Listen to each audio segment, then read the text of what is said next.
Let me guess. So you really waited to the last minute to get a Mother's Day gift? Have no fear, man. Go to Instagram right now and follow Heart Money. Send Joanna, yes, that's her name. Send Joanna a DM and inquire about her Mother's Day specials, even continuing after Mother's Day, man.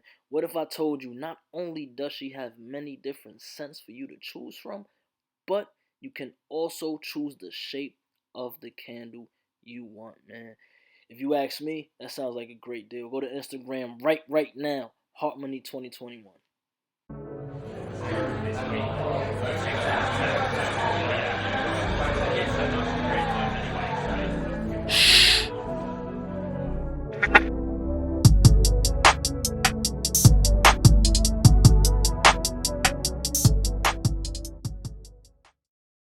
What's going on? What's going on, YouTube? Welcome back to another episode of The Room, where having a healthy mind is priority, man. Now, I could have started this episode by giving you statistics pertaining to the percentage of single mothers in New York and the U.S. as a whole, man.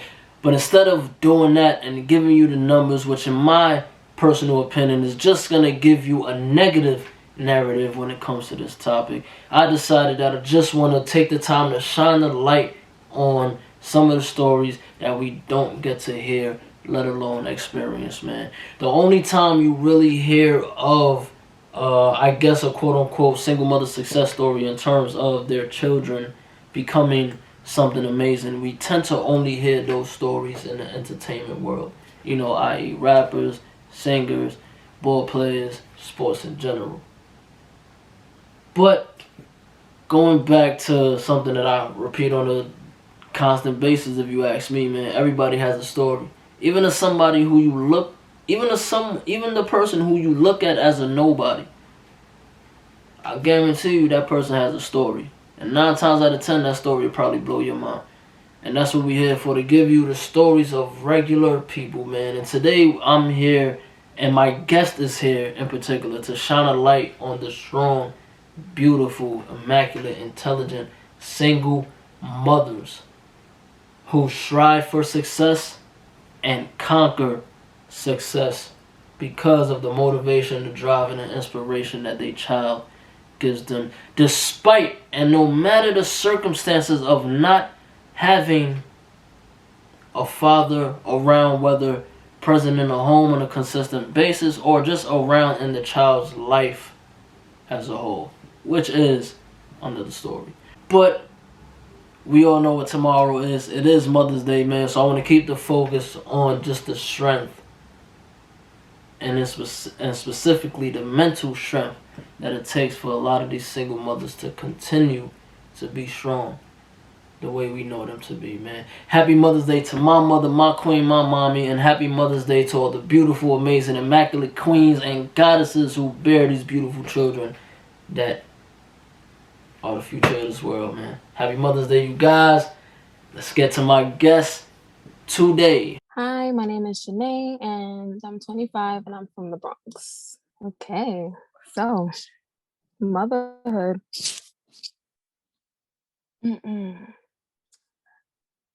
Well, I have a 3-year-old son who is not only the brightest and the most funniest little human being in the world, but he is that boy is so bad. But I'm not gonna, you've known me for some time. You know my story. I'm not gonna really put it out there. But when I first got over here living with my mom, I was struggling.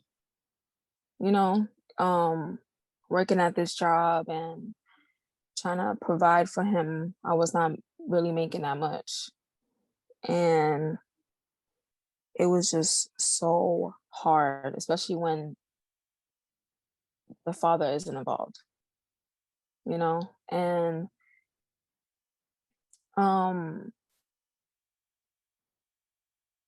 as towards motherhood, there's so many pros for it.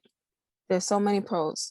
You have this little human being who looks at you every single day, who expects for you to guide them, through life, through anything, especially in the world that we live in today, where it's like at a certain age, I have to teach my child, oh yeah, you're Black. Even though you are Puerto Rican, Dominican, and Cuban, you're brown skin. So therefore, if someone look at you, you're considered Black. And the fact that as he gets older, I'm gonna have to teach him a lot of things, where it's like, yeah, as you get older, the police stop you, do what they say. Don't, no ifs, ands, or but. I was literally having a conversation with my brother about this the other day. And it made me kind of emotional because of the world that we live in today. And it's crazy because I told myself, I said I would not have kids, not in this generation. But I'm telling you now, I would never, ever, ever regret having my son, because he's like the biggest blessing in the whole world for me. And the fact that I have a little boy, it just shows that I can not only teach him how to grow, but grow with him. Because even though I'm 25, I'm still learning myself on how to grow. I'm still learning how to be a parent. Even though I've been a parent for 3 years, there's still things that I'm learning and people are teaching me. Mhm. So it's like, it's not easy. It's really not. It takes a village to raise a child. It takes power, it takes strength, it takes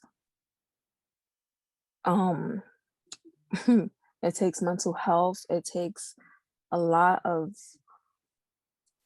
independence and courage to help raise a child, to raise a child on your own, and it's like, I have my family, but at the end of the day, he's my child. And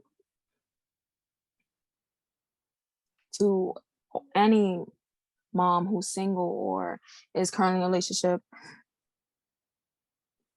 props to you. Because they're even dads too. I have to give the dads the credit as well, because there's a lot of women who do step out of relationships as well and leave the men with the children. And it just goes vice versa for women whose men have left and just act like the child doesn't exist. But to all of them, never give up. Because at the end of the day, when that boy or girl is looking up at you and they smile, I'm telling you, all the problems, they go away.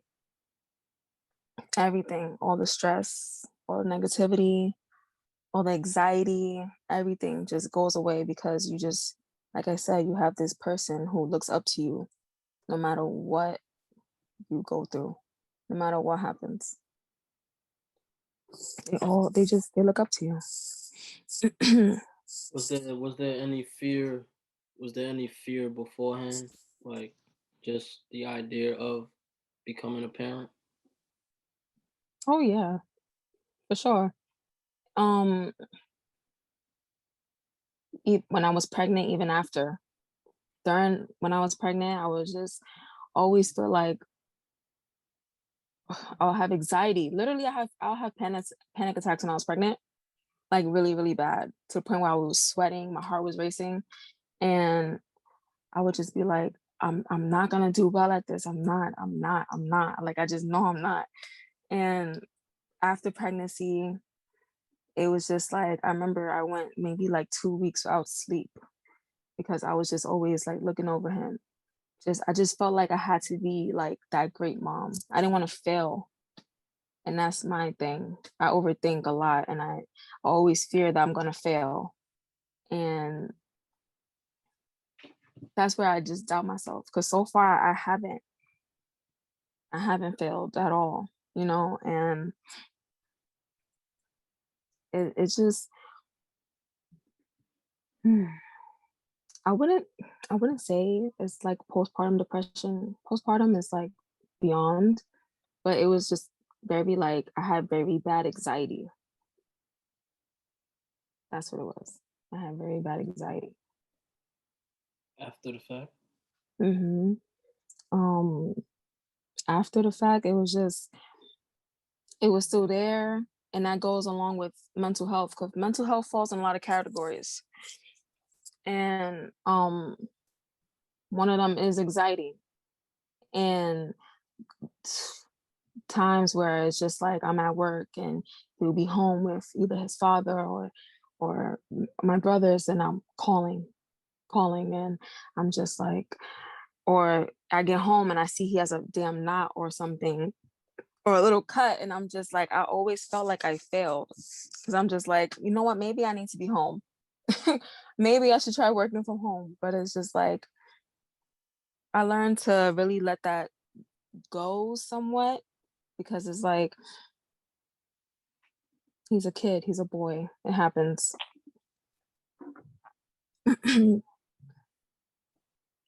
What are the some of so let me make sure I word this correctly.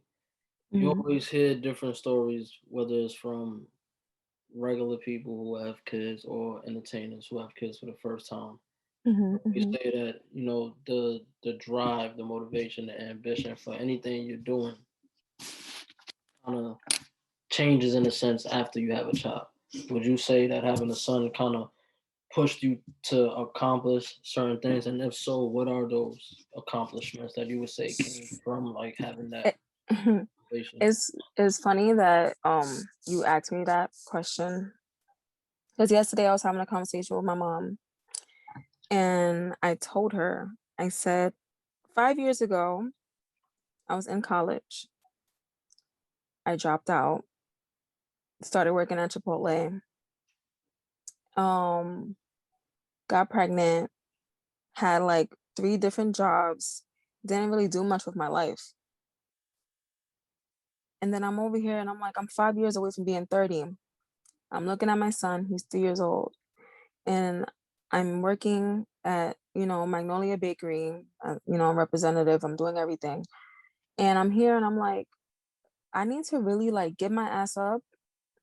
Oh, can I say ass? Yeah, you good.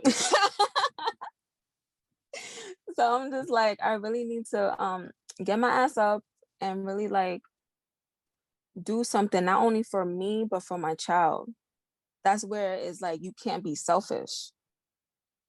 You can't always think about yourself, especially when you have kids, because whatever you do, it reflects on them always. So I was telling my mom, I was like, in the next 5 years, I want to be financially stable. I want to make sure I have my degree in nursing, and I just want to leave New York. I just feel like New York is not a place to raise a child. I really always felt like that. And I told myself when I was pregnant that I was going to move before he was born. And I never did it. And that's where I was really like procrastinating and not really having shit together because of what I was going through. So it's like, I told her, I was like, it's just no more games. Um I start a EKG technician program next month. Um so that I can just leave Magnolia. I've been there for going on 4 years in September. And I just I told her, I was like, it's just from now, once I start my classes and I finish and I get my EKG certificate and I start working at a hospital, that's when it's just like game time. Because after that, I will be starting school at BCC, Bronx Community College. I'll be doing a nursing program, which is one of the hardest nursing programs to get into. And I got in. And this whole time I thought I did not get in. I was crying and I was like, oh, I didn't get in. But I was on the train after having a long ass day at work. And that day, it was so funny. That day a customer called me a black bitch. And I was on the train and I was just like, oh, I had a long day. I'm looking through my emails. It said, welcome to the fall semester. And I was like, oh shit. I was like, I got in. And I just started bawling in tears. Because then that's when I was just like, this is it right here. This is where my life is about to change. This is where I need to get my head in the fucking game and just really be on it. Because, like I said, this is where you just can't be selfish, especially when you have a child. So for sure, my son really changed the way I look at life, the way I look at myself, the way I think, because it's like before I was selfish. Before it was, yeah, I'm gonna just do me. It's for me. This is all about me. And then it's like I had my child, so it's like, no, it can't be like that. I can't have that type of mindset anymore. I have to have the type of mindset where it's like, it's not only you, it's you and your child. And Lord knows that boy is glued to me. He's like glued to my hip. Gotta be unconditionally Hmm. unselfish. Let me ask you this question. 2020, we all know what happens. COVID, all the other crazy things going on. Hmm. Did COVID affect your parenting at all, whether in a positive or negative way? I asked that because I don't want to say no names because I'm not really sure if it's out public, but there have been a few stories of whether it's from children or from the parent themselves. This is the most time that they spent with each other since, I guess, I'm gonna say Hmm. within a 10-year span. So you have some children who openly kind of communicated the fact that they're not fans of their parents. I'm kind of just, I'm sugarcoating it, but basically just kind of saying they don't really like their parents, and the parents kind of saying the same thing, like I don't really like my kid. And Mm. while a lot of people out there might look at that as a negative, I'm somebody that just kind of looks past the wording. So if you pay attention to the wording, of course it's negative. Like you don't like your kid. What looking past the negative, looking past the wording, I kind of Mm. understand from a sense of if you're a parent that's constantly on the move, COVID kind of forced you to sit down and get to know your child, Mhm. whether it's a regular routine they have, uh, Mhm. whatever it is. It just forces you to sit down and get to know them on a different level because of the amount of time that you're forced to spend with each other. Was it like that for you, or did you always make sure there was a significant amount of time that you always had with your son? It wasn't like that for me. I always made sure I spent every single hour, minute, second with my child because of the fact that my son has speech delay. So I always make sure like JJ, that's your nickname, Gino, that's your name. So it's like during the pandemic, even before the pandemic, when I first had him, I was not working for a year. It was always me and him, always, all day, every day. Barely went outside. Only time I went outside was for appointments. But he was always indoors, always indoors. Um, and then when I was with my son's father, lost his job, so I had no choice but to step up, and I had to be out the house and not with him all the time, but the kind of baby father I had, it felt like I was always with him, even when I did have to get up at certain times and go to work and whatever. But during the pandemic, um, I feel like nothing has really changed. I feel like it's still the same because I always just had that bond with my son where it's just like I wake up next to him or he'll come out of his room and wake me up. And it was just always like that. And it's still like that. Even before the pandemic, during the pandemic, even, a little after. Um, me and him, even when he doesn't see me, I come in the door, he has the biggest smile on his face. He greets me like, because he knows, like, oh, I didn't see mommy all day. Now I finally see her. He greets me, and he's always just all up on me. I read to him. We do our ABCs, our 1, 2, 3s. He's currently potty training, so it's like I I always, always, always made that time because I always felt like, especially because he has speech delay. All right, we gotta do this. All right, we gotta do that. All right, let's go do this. And it was just I never had a moment where it's like, oh yeah, no, I'm not spending time with my son. Like, oh no, I didn't spend time with him today. It was always just me and him. It's always been like that. Uh, um, I do have another question before the very last question. Just within you mentioned earlier, just dealing with the fact of you having to give your son the reality of, there are gonna be certain things that he's gonna hopefully not go through, but in the world that we live in, History is repeating itself. exactly the color of our skin kind of really still dictate what happens. So just Hmm. speaking from that aspect and just kind of preparing your son, what type of advice would you have for new expecting mothers, specifically of boys, as far as like what whether it's values or even if it's books that you read. I know he's 3, but even if it's books that you read that you have him, make sure he's sitting with you, whether no matter what it is pertaining just specifically to a boy. And before y'all kill me, this isn't a sexist thing. Like it's part of the question. Relax, don't kill me. Just pertaining Hmm. to boys, what advice would you have as far as the values to install in a young boy to make sure that he's properly prepared for the, lack of a better term, fucked up world that we live in when it comes to. Hmm. Oh, the advice I have. Um, the advice I have for new moms that are expecting boys in this generation, in this world, the society that we live in right now, I would say always make sure that they're protected. Make sure that they always feel protected. And that's all I can really say is that's the main word right there is protection. Because just make sure like as they get older, you teach them certain things that no one has really taught you. And that's just basic right there. That's just like the common sense of when you have a child.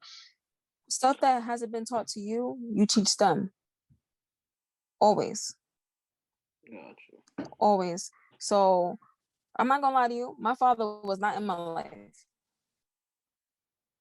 My father was not in my life. So I learned from my brothers, my uncles, my even my stepmom.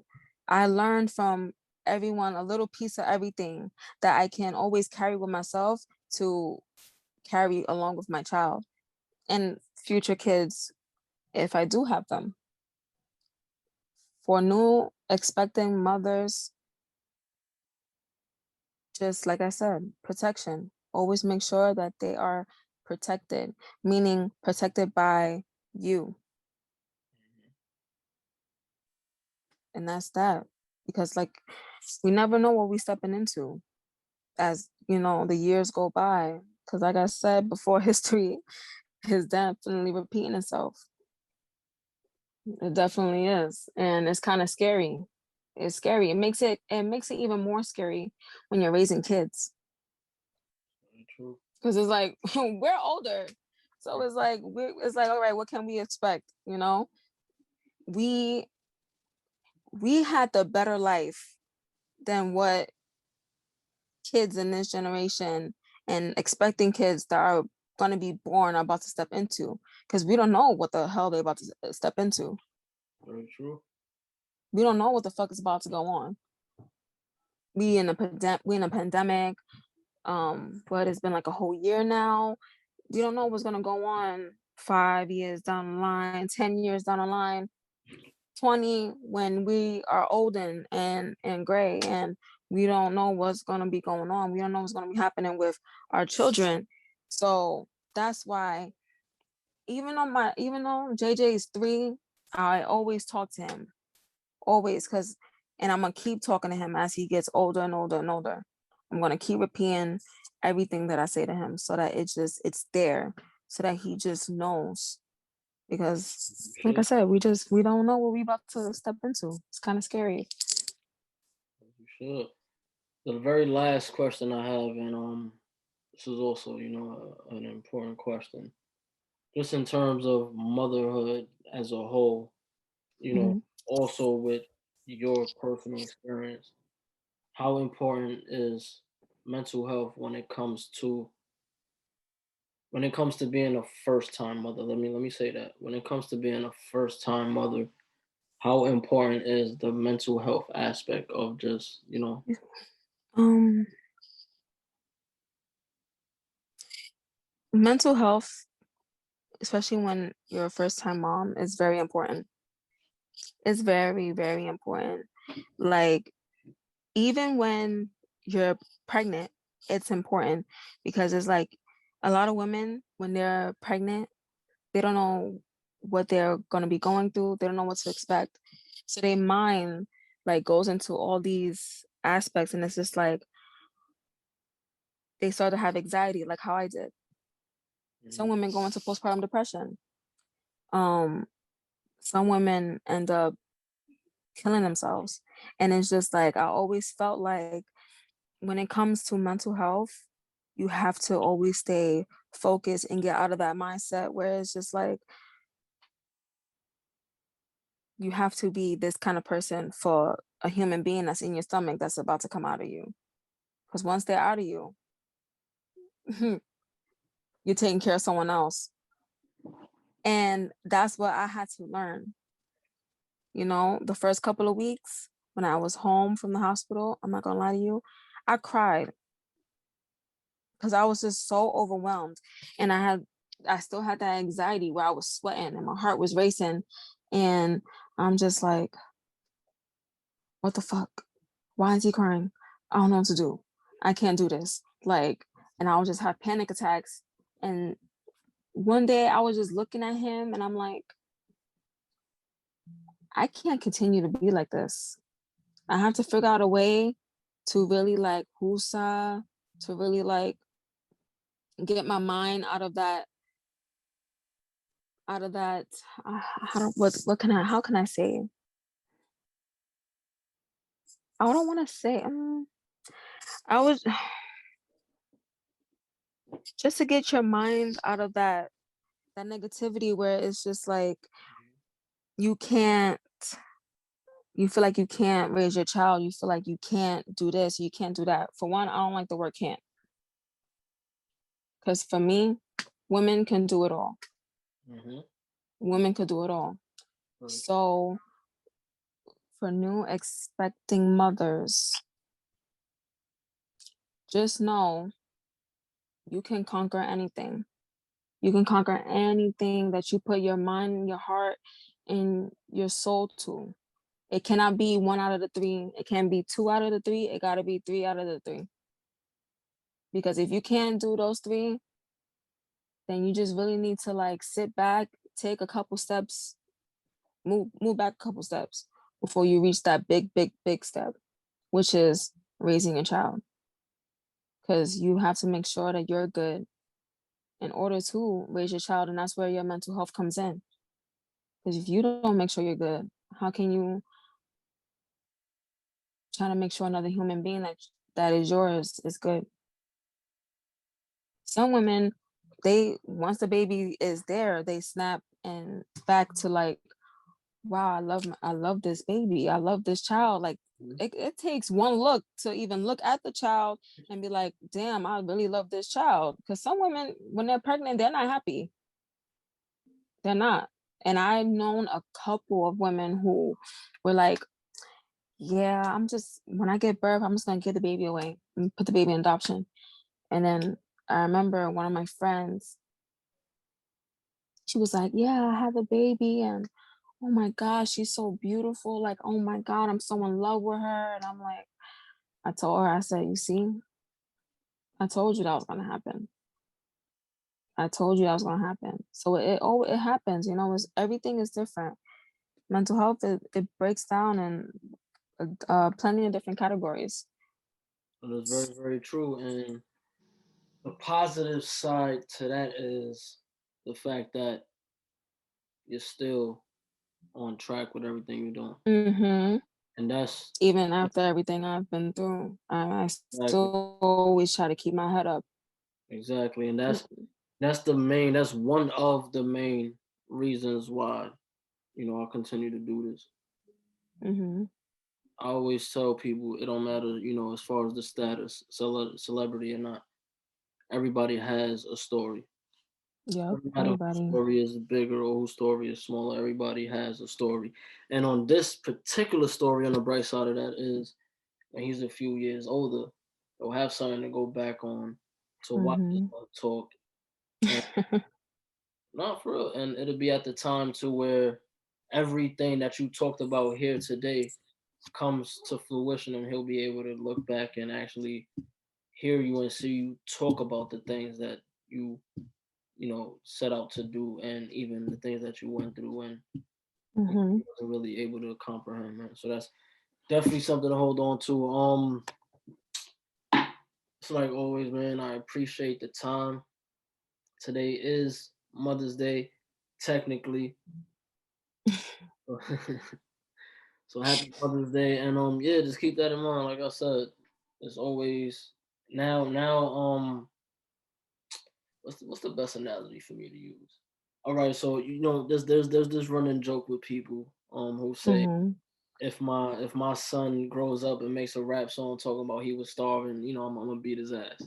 Hell yeah, I'ma beat his ass. That whole joke. So in this instance, like I said, when he's old enough, he'll be able to, like I said, visually see kind of where you Mhm. were versus where you fought to be, man. So that's something to take away from this. I appreciate you. Um, if you ever want to come back for a part two, anything like that, just let me know. Well, I might. Before we get out of here, just let everybody know where they can contact you if they got any questions, pertaining to motherhood, or if they just want to follow you and get in tune with your page, whether that's Instagram, Facebook, all of the social media. No, yeah, sure. If you guys have any questions, my Instagram is Elena, ELENA, and more, AMOR_. That's my Instagram. That's where I'm mainly at. So if anything, you can always DM me. I'm always open to give people advice. And yeah, that's about it. Got you. Thank you once again. Of Happy course. Mother's Day, and Thank you. yeah, hopefully you'll be back and we could continue to have different conversations surrounded by mental health and continue to go from there.